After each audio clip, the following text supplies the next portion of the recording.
കസിൻ്റെ കല്യാണത്തിന് പുതിയൊരു സാരി എടുക്കാമെന്ന് തന്നെ രണ്ടുപേരും തീരുമാനിച്ചത് പോവാണ്. ഭയങ്കര ചൂട് സ്കൂട്ടി ആയതുകൊണ്ട് അങ്ങനെ ഒരു ലൈം ജ്യൂസ് ഒരു ബിരിയാണി കൂടെ കഴിച്ച് ഭയങ്കര ചൂട്. അതോടെ ആശാനെ വിളിച്ചു വരുത്തി. കടയിലെത്തിയപ്പോൾ ഇന്നലത്തെ പോലെ ചിപ്പിക്ക് കിട്ടി, എനിക്ക് കിട്ടിയില്ല.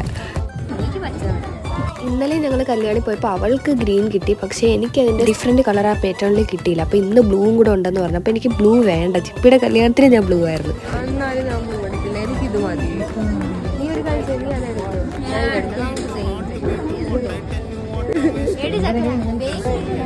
ബ്ലാക്ക് ഒരു നല്ല ഭംഗിയുണ്ടായിരുന്നു. സാധാരണ ഉള്ള പോലെ തന്നെ ഞാൻ ബ്ലാക്കിൽ ചെന്നെത്തി നിൽക്കുകയാണ്. ബ്ലാക്കും ബ്ലൂവും കൂടെ വെച്ചൊക്കെ നോക്കി ആരിങ്ങനെ കൺഫ്യൂഷൻ അടിച്ചിരിക്കുക. സീരിയസ്ലി എനിക്ക് ബ്ലാക്ക് നല്ല ഇഷ്ടപ്പെട്ട് വെക്കാൻ തോന്നുന്നില്ല. ആ സമയത്ത് നോക്കിയപ്പോൾ അമ്മ ആ ബ്ലാക്ക് എടുക്കാന്ന് പറഞ്ഞ് വന്നു. അമ്മ ഉടുത്തൊക്കെ നോക്കി, പക്ഷെ ഞങ്ങൾ സമ്മതിച്ചില്ല. ചതി. അത് ഞങ്ങൾ അത് കഴിഞ്ഞിറങ്ങിയപ്പോൾ നല്ല വിശപ്പായി. എന്തായാലും ഞാൻ ബ്ലൂ, അവള് ഗ്രീനുമാണ് എടുത്തത്. കല്യാണത്തിന് കാണാം. അപ്പോൾ ടാറ്റാ.